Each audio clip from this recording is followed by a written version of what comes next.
professora Cleane e vou lecionar a disciplina de Geografia para o 4º ano do Colégio Emaús. Turma, na aula anterior nós estudamos sobre as formas de relevo. Estudamos sobre o relevo do Brasil também, né? Nessa aula nós vamos entender quais são os fatores que atuam na formação e na transformação deste relevo. Nessa imagem aqui, essa primeira aqui da esquerda, eu trouxe para a gente relembrar as principais formas de relevo. Nós temos as montanhas, as serras, né? Planalto, temos a depressão e a planície.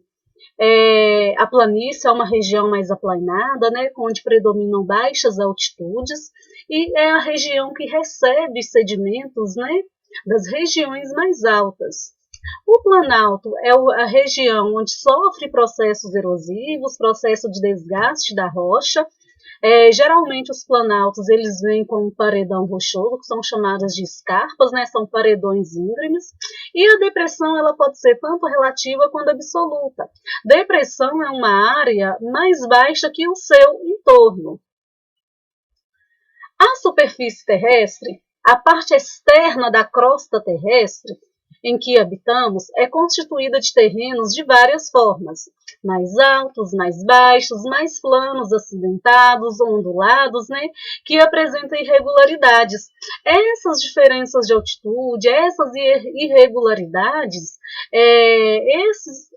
essas formas mais altas, mais baixas, é o que constitui o relevo. O relevo ele muda com o tempo, ele sofre a ação de vários fatores. Ele sofre a ação de fenômenos naturais, como a água da chuva, como a água dos rios, sofre influência da vegetação, o tipo de rocha que ele se formou, né? Dentre outros. Estes fatores que atuam na transformação do relevo, eles podem ser classificados como internos e como externos. Os fatores internos, eles agem dentro da Terra, dentro da crosta, né, no interior da Terra. Nessa imagem aqui, onde nós estamos vendo este movimento, é um movimento interno. Deste movimento interno, gente, resulta o movimento das placas tectônicas, né, que é o chamado tectonismo. Deste tectonismo, nós vamos ter a formação de vulcões, nós vamos ter a formação de terremotos, a formação de tsunamis, nós vamos ter também a formação de vulcões, né, terremotos, tsunamis.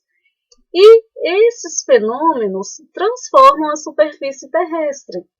Dentre os agentes externos que agem por fora na superfície, nós vamos ter a ação do vento, a ação das geleiras, a ação da água da chuva, dos seres vivos, da água dos rios e da água dos mares. Para compreender melhor esses fenômenos, eu trouxe aqui uma outra explicação para vocês. A Terra, gente, ela é dividida em camadas.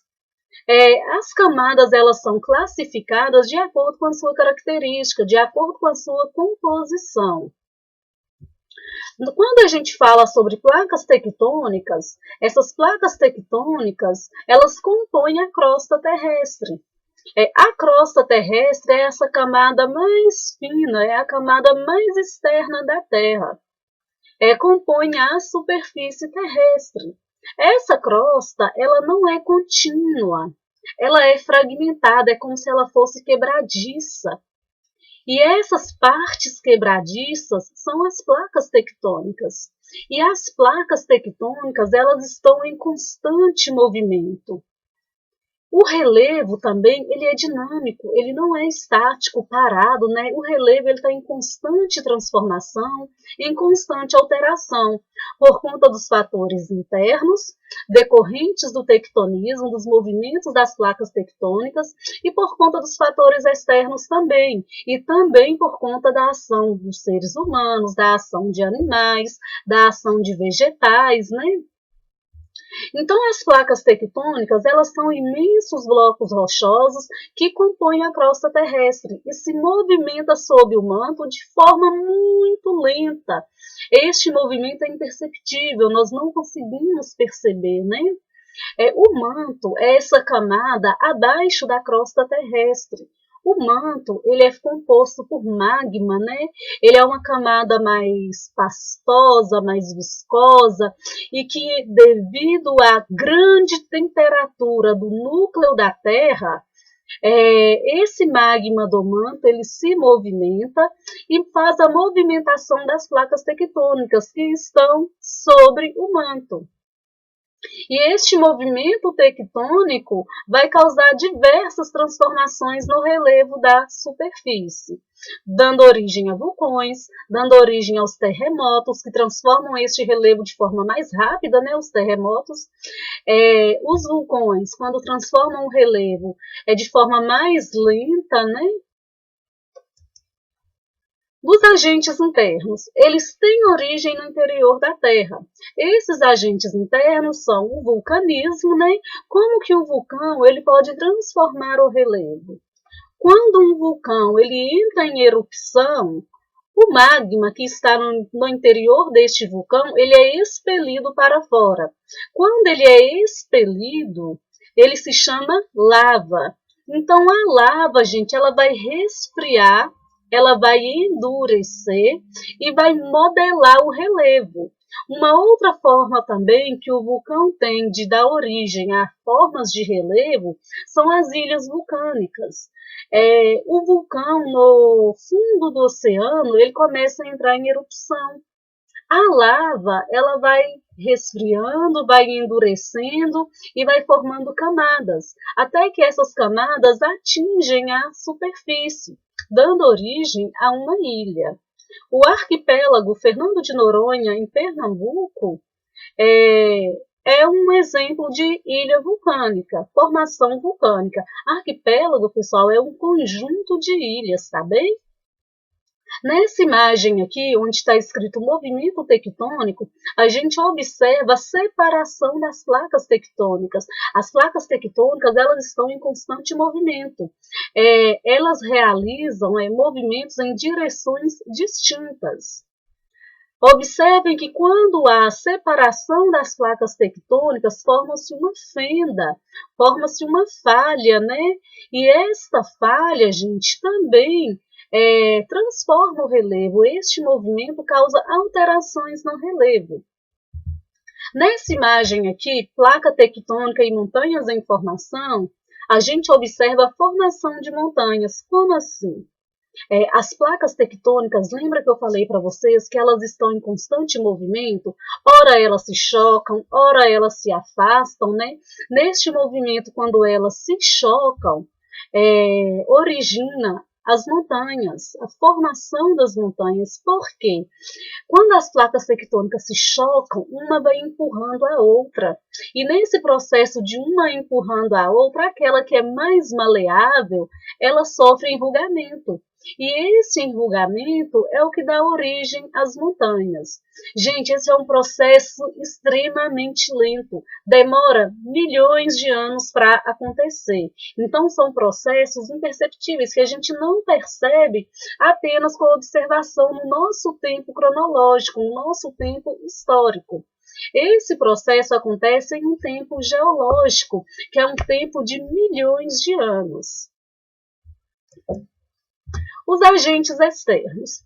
Os agentes externos, eles agem na superfície terrestre e estão associados à ação do vento, à ação da chuva, do gelo, à ação humana. A ação externa, ela está relacionada a dois fatores, o intemperismo e a erosão. O que é o intemperismo? O intemperismo ocorre quando a rocha fica exposta, né? O intemperismo ocorre quando há a fragmentação, a quebra da rocha e quando há a mudança na composição desta rocha. Como assim? O intemperismo vai acontecer quando há variação da temperatura. Quente, frio, então a rocha ela vai dilatar e ela vai sofrer fraturas, ela vai sofrer rachaduras, levando a rocha a se quebrar, a se partir. Este é o intemperismo. Uma outra forma de intemperismo também, gente, como nós observamos aqui, ocorre com a presença de água. A água, ela penetra na rocha. Quando ela penetra na rocha, ela vai dissolvendo essa rocha, vai cavando buracos nessa rocha e também vai mudando a composição desta rocha. Esta também é uma forma de intemperismo. Vocês já foram em cavernas? As cavernas são formadas através do intemperismo. Observem como que as rochas elas são furadinhas. É por conta da ação da água que vai decompondo essas partículas minerais da rocha. Nos agentes externos, temos que entender também o que é a erosão. O intemperismo é quando há quebra, né, da rocha, a rocha ela se fragmenta, e quando há a mudança na composição desta rocha. A erosão, gente, é quando essa rocha que foi intemperizada, ela é desgastada e acontece o transporte deste material. Então, a erosão ela vai acontecer sob a influência da água e sob a influência do vento. Quando eu falo da água, nós precisamos associar a água à ação dos rios, à ação da chuva, à ação do mar e à ação das geleiras. Quando há o desgaste ao transporte, esse material ele vai ser depositado em um determinado local. Geralmente, acontece o transporte das regiões mais altas para as regiões mais baixas, ocorrendo a sedimentação, ou seja, o acúmulo de material. Então, a erosão ocorre quando há o desgaste, o transporte e a sedimentação das rochas que foram intemperizadas. A erosão pluvial ela é causada pela água das chuvas.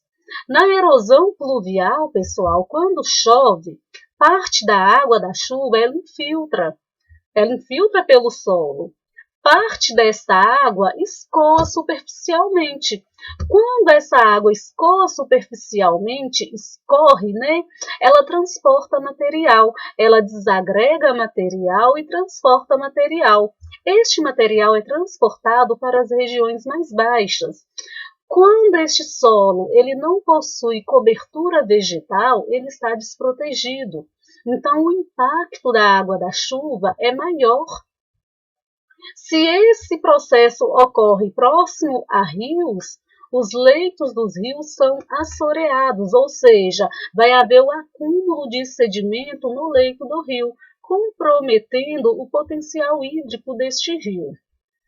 A erosão pluvial ela pode causar diversos danos ao solo, né?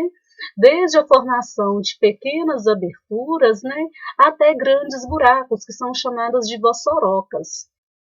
A erosão fluvial. A erosão fluvial é o desgaste provocado pela água dos rios.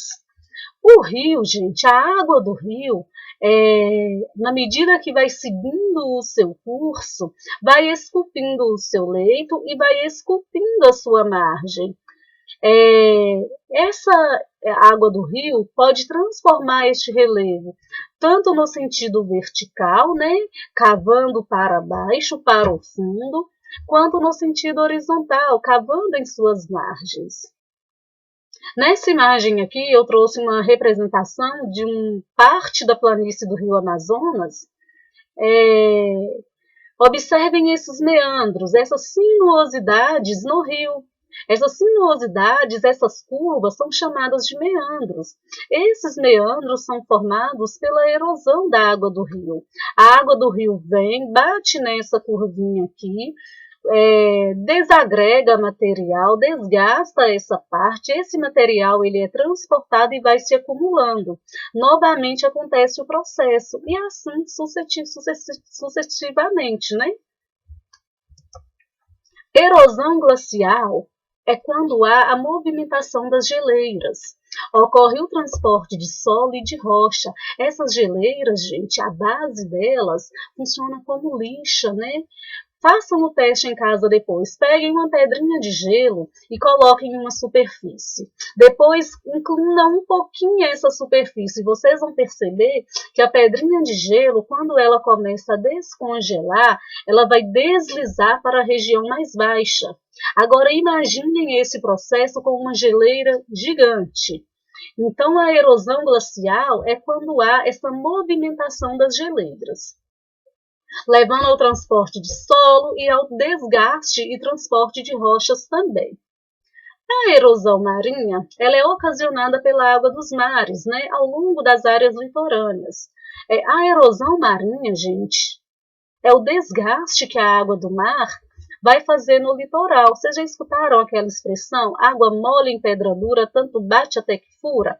Então, pode ser bem representado pela erosão marinha. A água vem, é um processo constante. Bate no paredão rochoso, desagrega material, transporta este material e o processo ele continua.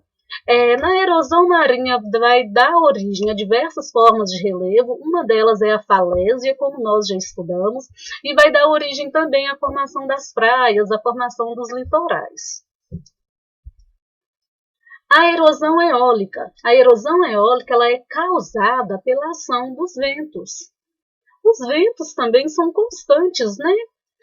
O vento, ele transporta material, ele transporta partícula e ele desagrega a partícula também. O vento, à medida que ele vai batendo nessas estruturas rochosas, ele vai desagregando material, mas ele também transporta material. E esse material que é transportado bate nessas estruturas, nessas rochas, e funciona como lixa, esculpindo essas formas de relevo.